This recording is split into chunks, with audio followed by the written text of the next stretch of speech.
हरे कृष्णा सज्जनों, मेरा नाम साधना है और मैं उत्तराखंड के केदार घाटी से हूँ। सज्जनों, मैं अपने साथ हुई भगवान की लीलाओं का अनुभव आपके साथ साझा करती हूँ। आज इसी क्रम में भगवान की यह लीला है। यह लीला 6 जुलाई दिन मंगलवार है और 2021 की ये समय है लगभग 5 बजे प्रातः का, क्योंकि मैंने फिक्स टाइम नहीं नोट किया। लगभग यही समय था। मैंने एक दिन पहले मन ही मन कहा कि कान्हा जी, मेरी औलाद कब होगी और कब मेरा घर बनेगा। ये 2021 की लीला है। तब तक मन में थी इच्छा, अब तो बिल्कुल ही वैसे हो गए हैं हम, जैसे कहते हैं ना, शरीर का होना और आत्मा यहाँ ना होना, ये वाले हाल है अब तो उस समय तक था कि औलाद हो जाए, घर बन जाए। तब मैंने एक दिन पहले ये सोचा था और मन में प्रश्न हुआ कि अगर होगी, अगर दोनों काम हुए तो आप मुझे दर्शन देना, ऐसा मैंने सोचा। अब 6 जुलाई आता है अगला दिन और प्रातः 5 बजे जैसे ही मैं सो के उठती हूँ तो मैं मेज़ के सहारे बैठ गई। मैं बेड से, एक मेज़ लगा हुआ था और मेरे दोनों हाथ मेज़ में रखे हुए और सिर पे रखा हुआ, सोच रही ऐसे ही। और जैसे ही मैंने तो अगले दिन सोचा था मन में, और जैसे ही सुबह 5 बजे, मैं उस समय तो पता नहीं क्या सोच रही, उस विषय में सोच ही नहीं रही, कुछ और ही सोच रही हूँ दिनचर्या के बारे में कि आज क्या करना है क्या नहीं। तो एकदम जैसे ही मैं मेज़ के सहारे बैठी तो एकदम मेज़ के बगल में विराट रूप में भगवान ने दर्शन दिए, भगवान कृष्ण ने। इस प्रकार कान्हा जी ने ये लीला की। 6 जुलाई के बाद फिर 10 जुलाई 2021 दिन शनिवार है और सुबह का 6 बज रहा है। आज मुझे भगवान कृष्ण ने जो है बाल गोविंद के रूप में 12-13 वर्ष के रूप में दर्शन दिया। गोविंद रूप में बहुत ही सुंदर थे। और इस लीला के बाद मई 2021 में दर्शन दिए। डेट मैंने नहीं लिखी है क्योंकि उस समय लिखने का समय नहीं रहा होगा और बाद में लिखा होगा तो डेट याद नहीं। तो ये मई की लीला है 2021 की। कान्हा जी ने 7-8 वर्ष के बाल गोविंद के रूप में मुझे कालिया नाग के फनों के ऊपर नृत्य करते हुए दर्शन दिए। कालिया नाग के अनेक फन थे, उनका मुंह पतले सर्प लंबे मुंह वाला था। उन फनों के ऊपर कान्हा जी नृत्य कर रहे थे। जब मैं प्रातः सोकर उठी, अब समय याद नहीं है लेकिन ये याद है कि प्रातः काल था, तो मैं क्या देखती हूँ कि पहले धुंधलाता हुआ दृश्य सामने आता है, बाद में धीरे धीरे मेरी आंखें साफ होती चली गई और जब अंत में साफ दर्शन हुए उसके तत्काल ही प्रभु अदृश्य हो गए। न म्यूजिक था, न बंसी की धुन थी, बस कालिया नाग के सिरों के ऊपर वे नृत्य कर रहे थे, मनमोहक नृत्य। मुझे अत्यंत ही प्रसन्नता हुई कि हे प्रभु, कालिया नाग के ऊपर आपको कैसे ध्यान आया कि मुझे इस रूप में इसको लीला दिखाता हूँ। मुझे बहुत ही प्रसन्नता हुई। अगली लीला 17 जुलाई 2021 की है और दिन है शनिवार। समय है 6:55 का। यह 2021 की लीला है। ये भी मुझे आज प्रभु कान्हा जी और अर्जुन प्रभु ने गीता का उपदेश सुनाते हुए जो छवि होती है, जो आपने देखी होगी कि गीता की जो पुस्तक होती है उसका जो फ्रंट कवर होता है उस पे जो चित्र है अंकित, कुरुक्षेत्र के मैदान में है और वे गीता का उपदेश दे रहे हैं भगवान कृष्ण, प्रभु अर्जुन जी को। तो उन्होंने उसी रूप में मुझे दर्शन दिया कि वे रथ पर सवार हैं और अर्जुन जी जो है, अर्जुन प्रभु उनके निहार रहे हैं। दोनों का ही श्रृंगार बहुत ही अद्भुत था। कान्हा जी के गालों पर हल्की लालिमा है। जो दर्शन है वो इस प्रकार से है कि कान्हा जी की सुंदरता का कैसे बखान करूं। उनके नेत्र अर्जुन प्रभु की ओर झुके हुए हैं। वे मुझे दर्शन साइड पोज में दे रहे हैं। मेरे कान्हा जी, आज मुझे इस रूप में दर्शन देकर मुझे कृतार्थ किया। 6:55 पर ऐसा प्रतीत हुआ मेरी आंखों के ऊपर एक अद्भुत प्रकाश सा फैल रहा हो, और जैसे ही मैंने आंखें खोली तो पहला धुंधला सा दृश्य दिखा, और फिर जब यह साफ होता चला गया, फिर प्रभु का मुख बहुत ही ओज के साथ दिखा। उनके गालों की लालिमा उनके चेहरे के ओज को और भी सुंदर बना रही थी। उनके गाल बहुत ही सुंदर लग रहे थे, जिससे पूरा चेहरा ही अलौकिक सौंदर्य लिए हुए था। प्रभु अर्जुन को भी दर्शन देने का कोटि कोटि धन्यवाद, कोटि कोटि प्रणाम दोनों को। जय श्री कृष्णा। 17 जुलाई के बाद फिर यह लीला 28 जुलाई को होती है 2021 को, और समय है रात्रि के 11:15 का। दिन है बुधवार। जैसे ही मेरी माला पूरी हुई, मैंने बिस्तर में ओढ़नी ली। मैं सोई नहीं थी, मैं करवट बदल रही थी, कभी इधर कभी इधर। तभी कान्हा जी ने बड़ी प्यारी सी आवाज़ में कहा, साधना साधना, जैसे कि उनको ये कहना था कि सो क्यों नहीं रही हो। और जब मैंने उनकी ऐसी ये ध्वनि सुनाई दी मुझे, तो मुझे महसूस हो गया, मतलब ऐसा ही अनुभव मुझे महसूस हुआ कि मुझे सोने के लिए कह रहे हैं। और उसके बाद मुझे ऐसी नींद आई कि जैसे मतलब पहले मुझे नींद ही नहीं आ रही थी, और एकदम से अचेत सी अवस्था वाली नींद आ गई उसके बाद तुरंत। उसके बाद फिर वो अगले दिन 29 जुलाई को मुझे दर्शन देते हैं। 2021 का यह लीला है, और 3:37 का है सायंकालीन, और दिन है बृहस्पतिवार। दिन में मैंने अपनी ओढ़नी ली, मैं सोई नहीं थी। तभी मेरी आंखों के आगे एक छोटी सी कन्या बैठी मुद्रा में थी। वह बहुत अद्भुत थी। उनके चेहरे से अत्यंत आभा छलक रही थी। वह माथे पर लाल चुन्नी बांधे थी। फिर मुझे कहा, हाथ बढ़ाकर मेरी ओर हाथ हिलाकर कहा, मैं यहाँ हूँ। यह 2 बार कहा। ये मेरी राधे जी हैं, माता राधे। ऐसा मुझे प्रतीत हुआ कि जो कन्या रूप में थी वे श्री राधे जी ही थी। जय श्री राधे। उसके बाद की लीला है 1 अगस्त 2021, दिन है रविवार, और प्रातः 5 बजे का समय है। सुबह 5 बजे जब मैं जगी तो मैं बिस्तर के कोने पर बैठ गई। स्वामी जी से बात कर रही थी, क्योंकि स्वामी जी प्रातः 5 बजे क्लास थी उनकी यूएसए की ऑनलाइन।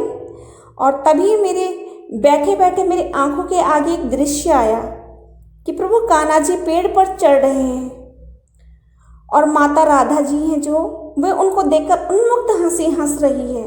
और ये एकदम साक्षात दृश्य मेरे सामने पर प्रकट हुआ, और फिर तत्काल यह दृश्य अदृश्य भी हो गया। फिर मेरे आंखों के आगे एक थाली में 2 पराठे आए, एक हाथ भी आया।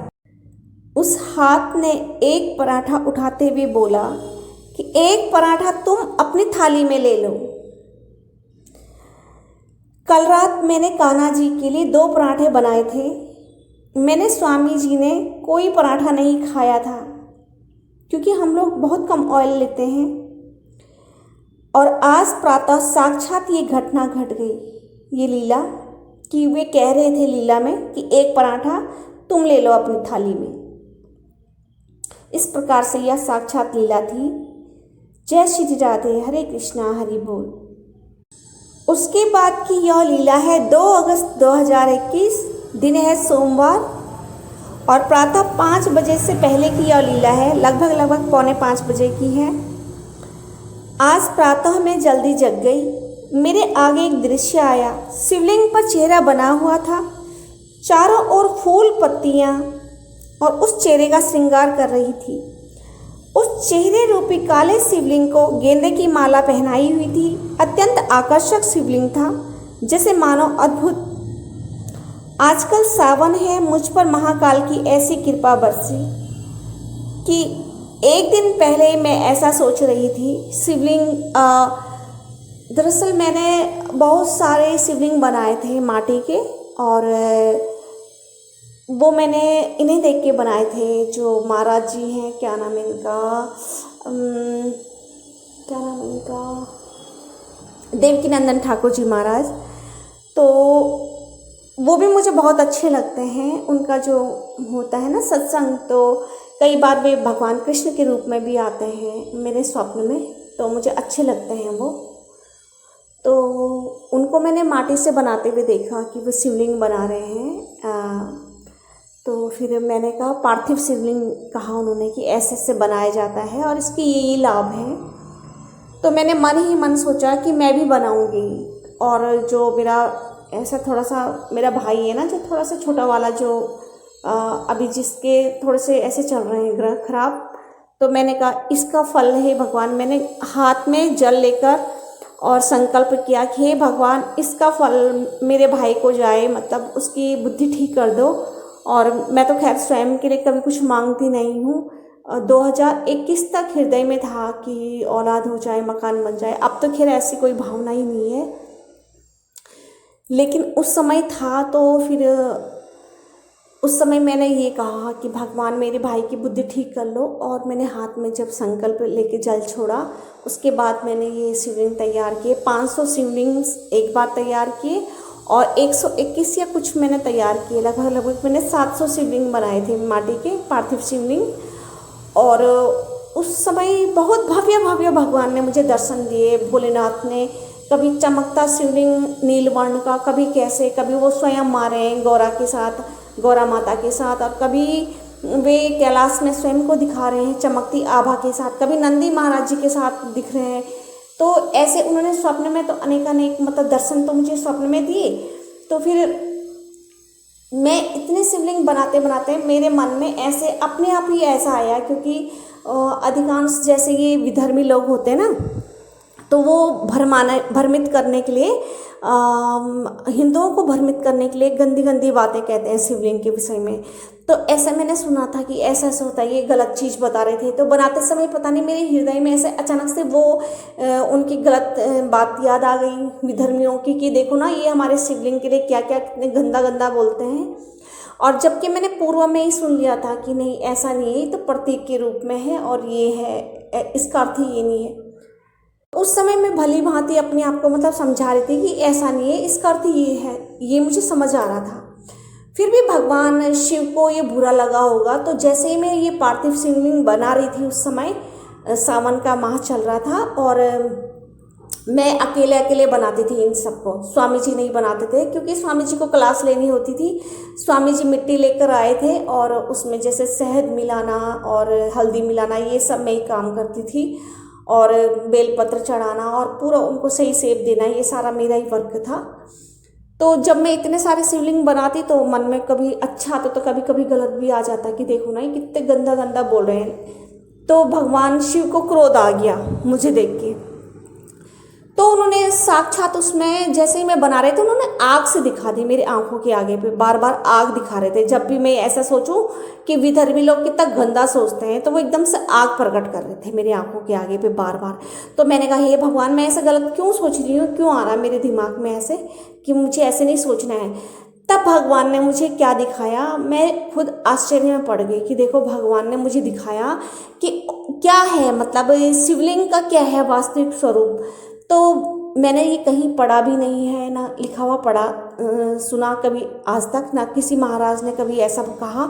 लेकिन जो मुझे इन्होंने बताया, मतलब भगवान शिव ने मुझे ऐसे ऐसे प्रतीक लाए सामने पे कि शिवलिंग क्या है, तब मुझे आज मुझे वो होता है कि हाँ ये है, अपने उसी रूप में मानती हूँ शिवलिंग को।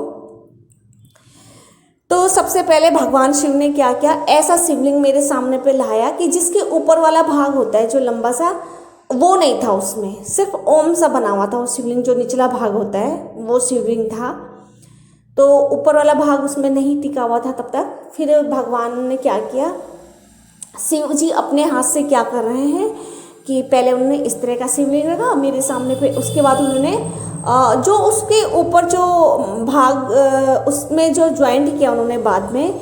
तो पहले एक ओम लिया, ओम का जो सबसे लास्ट वाला हिस्सा होता है ना, जो ओम मतलब ओ वाला जो शब्द होता, छोटा ऊ वाला, ऊ का जो सबसे निचला वाला भाग होता ऊपर की साइड मुड़ा हुआ, वो उन्होंने पीस पहले उसका काट दिया, ओम का वो वाला भाग हटा रखा था। और जैसे उन्होंने ओम में वो भाग जोड़ा, तो वही उन्होंने शिवलिंग के ऊपर वो रख दिया। उनका जो शिवलिंग का ऊपरी भाग होता है, दोनों में दिखाया, ओम को और शिवलिंग को अगल बगल में दिखाया। और दिखाया कि ये दोनों ही एक है। और फिर ये भी दिखाया कि ओम ओम का जो ये वाला भाग है ये शिवलिंग का ऊपरी भाग है। ऐसे करके उन्होंने मुझे ये दर्शाया, इस तरह से साक्षात उन्होंने ये सब चीज़ें दिखाई मुझे कि शिवलिंग है क्या, शिवलिंग ओम है। और फिर स्वयं को दिखाया ओम के अंदर भगवान ने, शिव ने और माता जो पार्वती हैं वो दोनों खड़े होते थे उसमें ओम में। तो उन्होंने ये दिखाया कि ये हम दोनों ही हैं। तो जैसे ओम के अंदर स्वयं दोनों बैठे हैं और उसमें भी वो फिर शिवलिंग में भी उन्होंने यही दिखाया। तो उन्होंने ऐसा कोई अलग अलग भाग नहीं दिखाया है कि ये शिव है या ये पार्वती है, ऐसे नहीं दिखाया उन्होंने। तो वो दोनों में खड़े हो रखे थे ऐसे करके कि मतलब हम दोनों ही संपूर्ण आकार हमारा ही है, हम ही है, और इसका कोई भी गलत अर्थ नहीं है, वो ये समझा रहे थे मुझे। तो मैं बहुत ही मतलब आश्चर्यचकित हो गई कि देखो भगवान मेरे मस्तिष्क का गलत चीज़ें पढ़ के और तब मुझे समझाने के लिए आए कि नहीं नहीं ऐसा नहीं है, ऐसा है इसका अर्थ। तो तब मुझे अपार खुशी हुई इसको देख के कि देखो कि क्या भ्रांतियाँ चल रखी है समाज में, दुनिया में गलत गलत चीज़ें जो है वो प्रचार होता है शिवलिंग के बारे में। और देखो वास्तविकता जो है भगवान बता रहे हैं ऐसे ऐसे कि ये है मतलब शिवलिंग का अर्थ। और उसके बाद फिर वो अदृश्य हो गए, वो सब वहाँ से हट गया। उसके बाद फिर मैंने उनमें बेलपत्र लगाया, उतने ही 701 पेज लगाए जितने ही शिवलिंग थे उनके ऊपर उतने ही पत्ते रखे। और हर सोमवार को मैं जो है उनको गंगा जी में विसर्जित करती हूँ उनको ले जाके। फिर मुझे स्वामी जी की आवश्यकता होती ले जाने के लिए कि वो आगे चले और मैं पीछे बैठ के स्कूटी में चली जाऊँ। पास में गंगा जी है, फिर मैं जो है विसर्जित करके आ जाती हूँ उसमें उनको सब चीज़ से उनका स्नान कराती, दही दूध मक्खन घी और सब ये और मेवे डाल के और चावल और थोड़ी सी दाल जो पंडित मिश्रा जी भी बताते हैं पंडित जी, और वो सब प्रयोग करके मैंने उसमें कि उससे पहले तो मुझे किसी ने बताया नहीं है ना मैंने कहीं सुना है कि क्या क्या डालना है, लेकिन थोड़ा सा वो पता नहीं क्या क्या बताते हैं कि ये भी डालो ये भी डालो। तो मैंने सोचा सब कुछ ही डालती हूँ मैं तो इसमें। तो मैं सब कुछ डालने लग गई नदी के किनारे पे, गंगा जी के किनारे पे धूप दीप सब दान करके इसमें और पुष्प वर्षा करके उसमें। उसके बाद मैंने एक एक करके स्वामी जी के साथ उनका विसर्जन किया अलग अलग समय पे। जैसे कभी 101 बना लिए, फिर इस सावन के सोमवार को मैंने 101 बना लिया, फिर अगले सोमवार को मैंने 201 बना लिए। इस तरह से मैंने विभक्त कर करके इनका विसर्जन किया बना बना के। उसके बाद भोलेनाथ और पार्वती जी बहुत प्रसन्न हुई और उन्होंने मुझे आशीर्वाद भी दिया, साक्षात दर्शन भी दिए अनेक और बिल्कुल चमकीले शिवलिंग के रूप में दिए उन्होंने दर्शन। मतलब एक बार तो उन्होंने ऐसे शिवलिंग का दर्शन दिया कि मतलब बिल्कुल बहुत ही तेज उसमें से प्रकाश निकल रहा था, अद्भुत सा। तो ऐसे कृपा की भगवान भोलेनाथ ने और मेरे मन में गलत जो ये भावना थी वो सब हटा दी। और तब से मैं इसी रूप में पूजती हूँ। और कभी भी अगर गलत ख्याल आए तो मैं मन को बिल्कुल समझा लेती हूँ कि नहीं ऐसे गलत नहीं सोचना है, प्रभु कभी नाराज़ ना हो मेरे से, और बिल्कुल भी ऐसी भावना रखती नहीं हूँ। और इसीलिए शायद भगवान ने जो है आशीर्वाद भी दिया होगा मेरे को उस समय, ऐसे दर्शन में दिया था उन्होंने, वरद हस्त किया मेरी और दोनों ने। तो बहुत ही प्रसन्नता हुई मन को। इस तरह से मेरा जो है सावन के माह में ये शिवलिंग, पार्थिव शिवलिंग बनाने का जो है ये पूर्ण हुआ। उसके बाद का दर्शन है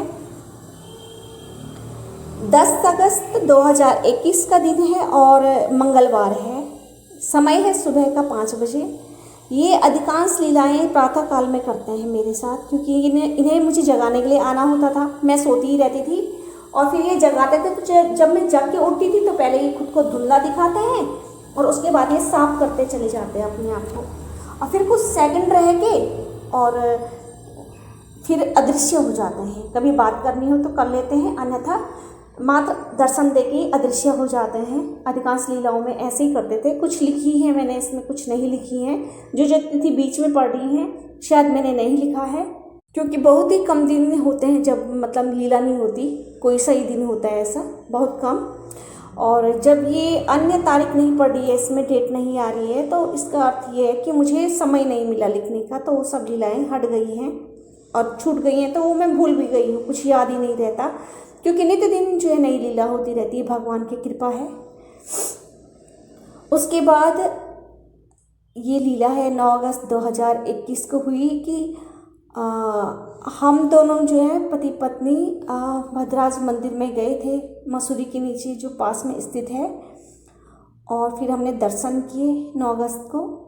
10 अगस्त 2021 को प्रातः 5 बजे जैसे ही मैं सोकर उठी, मैं अपनी चादर में ही बैठी हुई थी, तो कान्हा जी क्या करते हैं कि नित्य दिन की तरह मुझे जगाने के लिए तो आते ही हैं। तो मैंने उन्हें बैठे बैठे प्रणाम किया वहीं, और बैठे बैठे उनको जगाया प्रभु को कि हे प्रभु आप जग जाओ। भले ही वो तो कहते हैं कि मैं 3:35 पे अपना बिस्तर छोड़ देता हूँ, लेकिन फिर भी मैंने अपनी जो मेरी दिनचर्या है शुरुआत, तो मैं इसी से ही करती हूँ कि पहले प्रणाम करूँगी 5 बजे उठ के, या फिर कभी जग गई, जैसे जगा लिया उन्होंने या स्वयं से जग गई, तो पहले प्रणाम करके और उनको कहती हूँ कि हे प्रभु आप भी जग जाओ।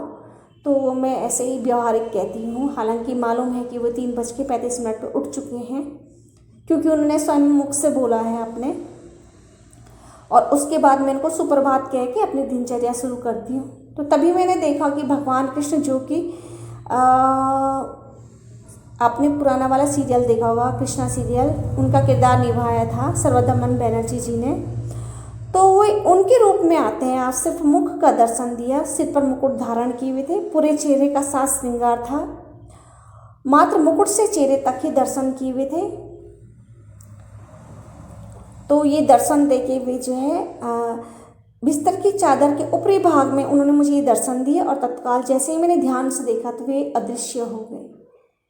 तो उनकी इच्छा होती है वो किस रूप में दर्शन दे। एक बार तो क्या हुआ, मैं तो उनको जानती भी नहीं थी, कोई जैन करके हैं जिन्होंने अभी जो न्यू सीरियल बना है कृष्णा सीरियल, या महाभारत में होंगे शायद, वो नई जो महाभारत बनी होगी, या फिर कोई नया कृष्णा सीरियल होगा, मुझे नहीं मालूम और मैंने देखा नहीं है। लेकिन वो कोई जैन है, पता नहीं उनका नाम क्या है, नाम तो मुझे पता नहीं, सौरभ जैन है या कुछ और ही जैन है। तो उन्होंने जो है कृष्ण भगवान का रोल किया है उसमें। तो उससे पहले मैंने उनको बिल्कुल भी नहीं देखा था कि ये कोई व्यक्ति हैं और इन्होंने कृष्णा सीरियल में जो है काम किया है, कृष्ण भगवान का रोल किया है। तो मुझे बिल्कुल भी मालूम नहीं था, ना ही मैंने उससे पहले उनको देखा था। तो फिर जब भगवान कृष्ण ने मुझे 2-3 बार लगातार मतलब उन्हीं के रूप में दर्शन दिया, तो फिर मैंने कहा कि एक चेहरा है बड़ा आकर्षक है और उस रूप में मुझे दर्शन दे रहे हैं बार बार। तो फिर जब मैंने सर्च किया तब मुझे देखा, मैंने उनको फ़ोन में देखा कि वो कोई जैन करके हैं कोई कलाकार, और उन्होंने जो है कृष्ण भगवान का जो है रोल किया है। तो अक्सर वो उनमें ही दर्शन देते हैं, और मुझे नहीं मालूम कि भगवान को क्यों वे बहुत प्रिय होंगे, शायद इसीलिए वो उस रूप में आते हैं, मुझे भी नहीं मालूम। और सर्वदमन बैनर्जी जी तो शायद बहुत कम बार आए हैं दर्शन में, लेकिन वो सबसे अधिक आते हैं वो। और कभी भी स्वप्निल जोशी जी हैं जिन्होंने पूर्व में कृष्णा सीरियल में रोल निभाया था, तो उस रूप में भी वे शायद एक बार ही आए थे, एक बार ही उन्होंने दर्शन दिया आज तक, जबकि वो मुझे बहुत अच्छे लगते हैं, बहुत ही अधिक। लेकिन उस रूप में वो नहीं दर्शन देते। और जो सबसे क्यूट से है ना, जो नई कृष्णा सीरियल है, एकता जी द्वारा बनाया हुआ है, नया कृष्णा सीरियल है जो, तो वो मुझे बड़े प्यारे से लगते हैं, बड़े प्यारे से कृष्णा। लेकिन उस रूप में उन्होंने आज तक मुझे दर्शन नहीं दिए, जबकि मुझे बहुत अच्छे लगते हैं। लेकिन भगवान की इच्छा है, देखिए भगवान को जो अच्छे लगेंगे तो वो उसी रूप में दर्शन देते हैं। अब जैन जी जो हैं, जो कलाकार हैं, उनको मैंने कभी भी टीवी में नहीं देखा था, क्योंकि मैं देखती नहीं हूँ ऐसे सीरियल। मतलब पुराने तो देखा होगा अपने ज़माने में, जैसे जब छोटे थे तब हमने पुरानी कृष्णा सीरियल देखा था, लेकिन नए एपिसोड तो मैं कभी नहीं देखती, नई कृष्णा या नई महाभारत कभी भी नहीं देखा। तो मुझे इनके पात्रों के विषय में पता ही नहीं था। लेकिन जब वो स्वयं जैन के रूप में आए कृष्ण बन के, तो तब मैंने कहा कि ये कोई हैं और बार बार दिखा रहे हैं मुझे इस रूप में दर्शन। तब मैंने सर्च किया, तो तब मुझे उनका चेहरा पता चला, नाम पता चला, जैन है कोई, अभी नाम तो मुझे याद नहीं है। तो इस तरह से है, इस तरह से भगवान की इच्छा होती है कि वो किस रूप में दर्शन दे और कौन से कृष्ण बन के आए। और जो मेरे सबसे प्रिय से लगते हैं, बड़े क्यूट से, जो आजकल की जो कृष्णा है, शॉर्ट उसमें भी आते हैं, शॉर्ट वीडियो में भी आते हैं वो, लेकिन वो उस रूप में उन्होंने कभी दर्शन ही नहीं दिया मुझे। वो इच्छित हैं अपने, तो इस प्रकार से भगवान कृष्ण ने जो है पुराने, जो सबसे पुराने कृष्णा सीरियल है रामानंद सागर जी की बनाई हुई, और उनके जो चर्चित कलाकार हैं प्रभु सर्वदमन बैनर्जी जी, तो उनके रूप में जो है उन्होंने मुझे दर्शन दिया, सिर का दिया दर्शन सिर्फ, और साक्षात ही दर्शन दिया ये बिस्तर के ऊपर, चादर के ऊपरी भाग में दिया, सिर्फ मुख का दर्शन दिया, और उनका श्रृंगार था करा हुआ चेहरे का पूरा मुकुट वगैरह, और दर्शन दिया और तत्काल ही वे अदृश्य हो गए। इस प्रकार से इस लीला में ये हुआ। और उसके पश्चात जो है अगली लीला करते हैं कान्हा जी। 11 अगस्त 2021 है, दिन है बुधवार, और वो भी सुबह 5 बजे की लगभग की यह लीला है।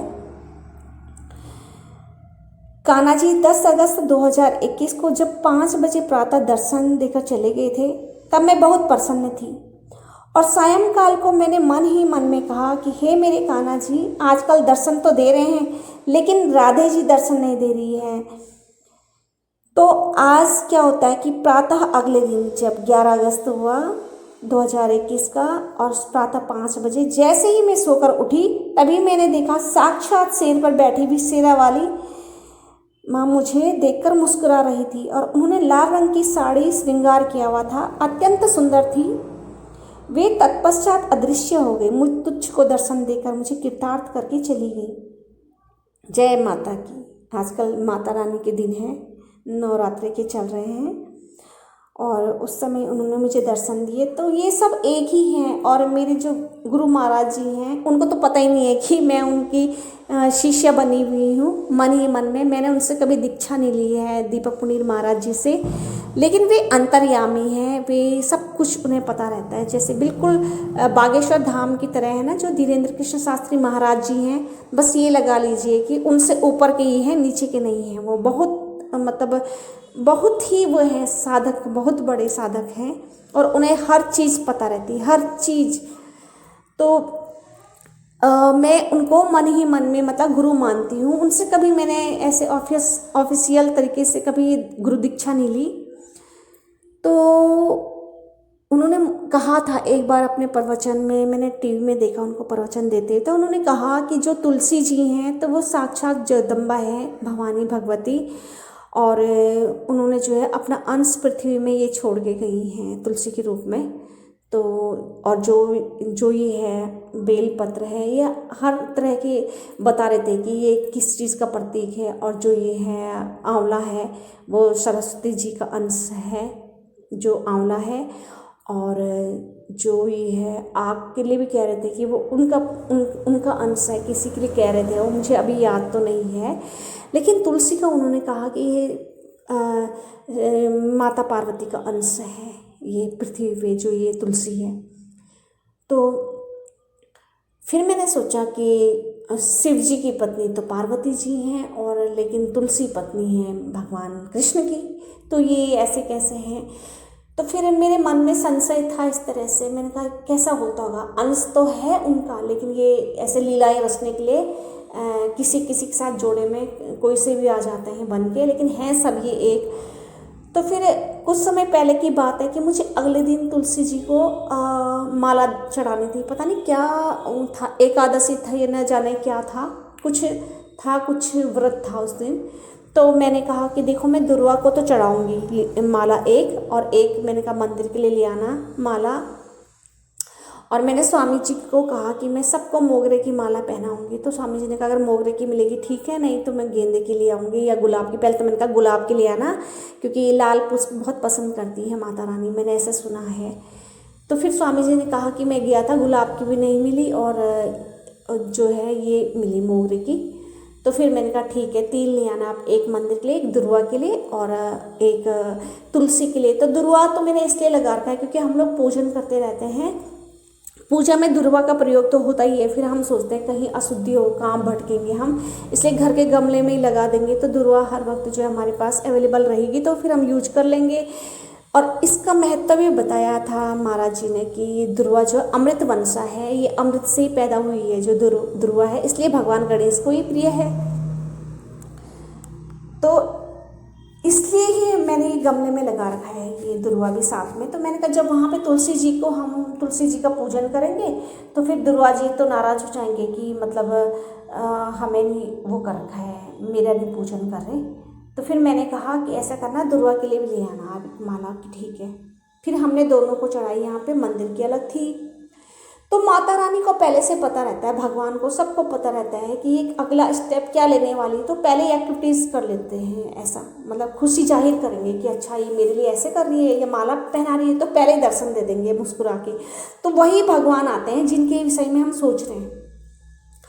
अब मेरे मन में संदेह था, भले ही गुरु ने तो कहा है कि वो शक्ति माता है, शक्ति भवानी ही तुलसी है, लेकिन मन में हमेशा रहता था कि नारायणी तो भगवान कृष्ण की है और शिव पार्वती की वो अलग हैं, भले ही एक है लेकिन जोड़े हैं इनके।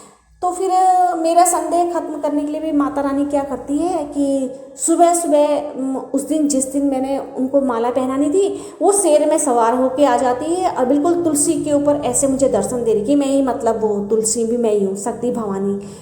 तो उन्होंने जगदम्बा के रूप में मुझे दर्शन दिया, बिल्कुल शेर में सवार होके, और तुलसी में फिर वो समा गई। तो मैं समझ गई अच्छा ये यही, त्रिशूल हाथ में ले रखा, बहुत स्पष्ट और साक्षात दर्शन दिए मुझे कि ये बताने के लिए कि मैं ही हूँ, ये भगवती हूँ, जो मैं भगवती हूँ वही तुलसी है, कोई भेद नहीं है, भेद मत कर मतलब।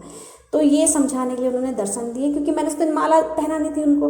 तो मैं बहुत प्रसन्न हुई। मैंने कहा देखो माता रानी दिल के मतलब हर बात को जान लेती है कि मैं क्या सोच रही हूँ और अब अगला स्टेप क्या होगा मेरा। तो पहले ही फिर जब उनके हाथ में मैंने त्रिशूल देखा तो मुझे लगे, मैंने कहा हाँ मेरे गुरु ने बिल्कुल सही कहा कि ये साक्षात जगदम्बा ही है जो ये तुलसी।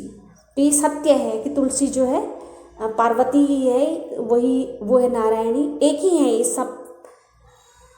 तो इस तरह से माता ने मुझे दर्शन देकर कृतार्थ किया। और आजकल जो है नवदुर्गा चल रहे हैं, नवरात्रि का वो व्रत चल रहे हैं, और बहुत प्रसन्न हूँ मैं क्योंकि आए दिन दर्शन हो रहे हैं, बहुत प्रसन्नता हो रही है मन में। जय श्री राधे, हरे कृष्णा, हरि बोल।